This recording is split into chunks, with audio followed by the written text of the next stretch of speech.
Here is our main story on the Rated R Safety Show. Okay, another lovely Whip 'em Out Wednesday. So you know what we do on that Wednesday? We get to whip 'em out. That's the fun part of the analogy and the things that we get to do.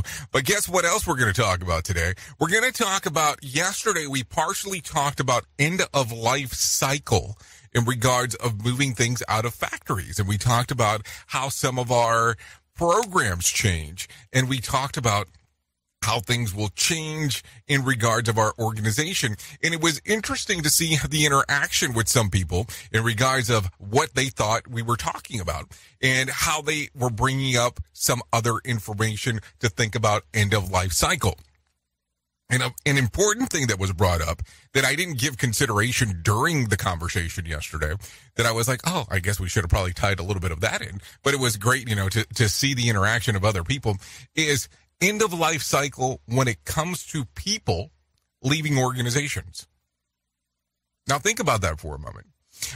Now, if you have someone who is in leadership, I'm not talking about management, I'm talking about leadership inside of your organization, and there is a general belief, okay, a general belief on how systems should work, on how things should go, and all of a sudden they say they will no longer be with the organization, not that they're moving factories, not that they're moving within the organization, but they're going finito, no more, bye-bye, all that kind of stuff. This will change the aspect inside of your organization as well. This is not the end-all, be-all, but it will change. It will be the end-of-life cycle in regards of what this particular person brought into the organization. Now, here's the other portion to think about. We are not talking about values. We are talking about things that were done when the person was there. Now, think about it from one particular aspect, okay?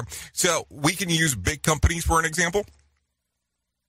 And I'll go way back in regards to this. Imagine when Steve Jobs was still running Apple, and all of a sudden, due to him being ill, he opted to step down. And when he stepped down, he highly recommended that Tim Cook be the person to replace him.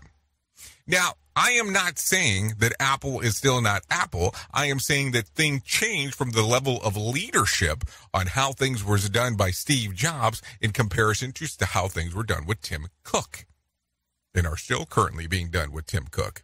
Now, as you look at this and you give consideration to this, look at the bigger picture. And you can look at supervisors that you might have had. You can look at leaders that you've had inside of the organization on when they leave, on how things transform. And I don't mean transform in a good way, and I don't mean transform in a bad way. Now, there has been leadership inside of organizations that when they leave, things are built on from what was existing, so they add on to, or things occur where it gets terrible, just depending on the aspect. So as you sit back today and take a listen to this and think about end of life cycle, as we had discussed yesterday in regards to machinery, in regards of programs, what do you think about when we start talking about end of life cycle when it comes to leadership?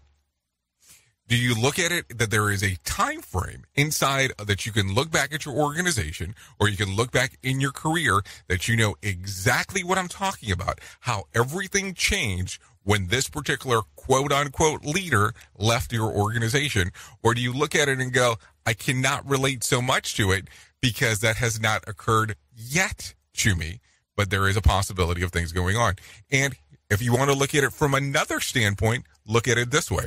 If you have been in leadership inside of your organization, has there been a time that when you left a place that you worked at, that people contacted you afterwards and said how things had changed so much for either the good or for the worse? Think about it. There's all kinds of different ways to look at it because that's just kind of the way that the cookie crumbles. Think about that. Oops. What did he just say? We at Safety FM don't always agree with viewpoints of our hosts and guests. Now back to real safety talk on Safety FM.